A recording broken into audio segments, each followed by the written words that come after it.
Now, the American President Donald Trump has once again brought the spotlight back on a critical airbase in Afghanistan, the Bagram airbase, which, remember, was abandoned by the American troops as they made a very hasty withdrawal from Kabul in 2021.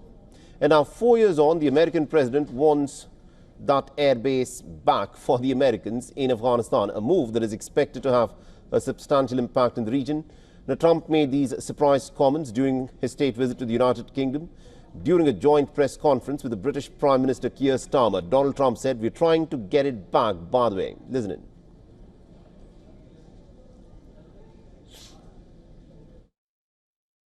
They just went through the Afghanistan total disaster for no reason whatsoever.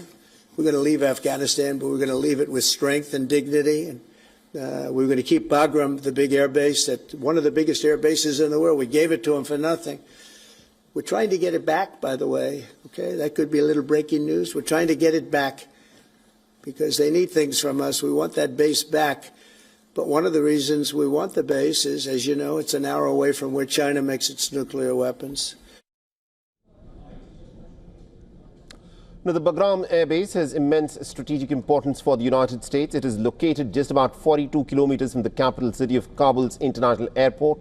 And in terms of international significance as well, Bagram is about 640 kilometers away from China's Xinjiang province, which houses the Chinese nuclear sites, something that Trump has long kept his eye on. Now, Trump had previously also said that Washington has to counter Beijing's presence at the critical airbase, putting Chinese nuclear sites within reach.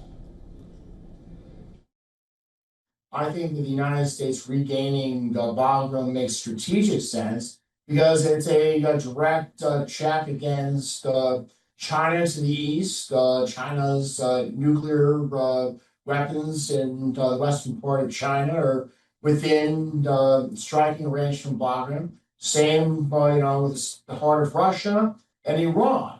I mean, it makes perfect strategic sense. However, the United States' refusal to support the anti-Taliban resistance is something that I think makes this a mixed bag.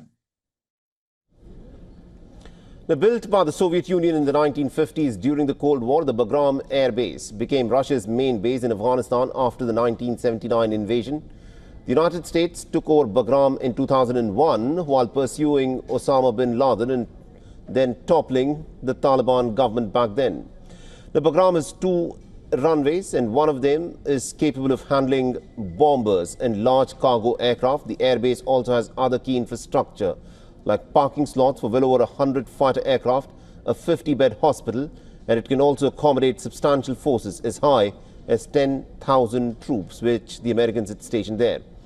Now, America's return to the key Afghan base will have implications for Pakistan, and experts say that this will trigger a mixed reaction from within the power corridors of Islamabad.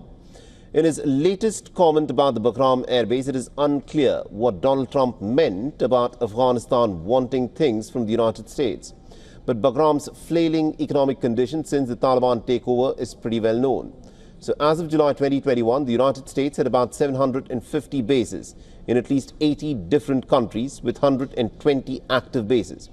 Now, Japan has the highest number of American bases in the world, followed by Germany with 119 and South Korea with 73.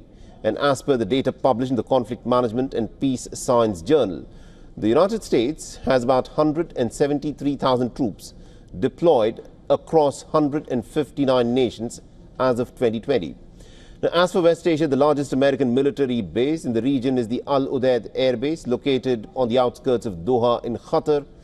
The United States also maintains 12 bases in Bahrain, 10 bases each in Saudi Arabia and Kuwait, and it also has bases in Egypt, Oman and Syria. And with this, the United States maintains an extensive military footprint in the region, including a number of naval assets and permanent American bases. For all the latest news, download the WION app and subscribe to our YouTube channel.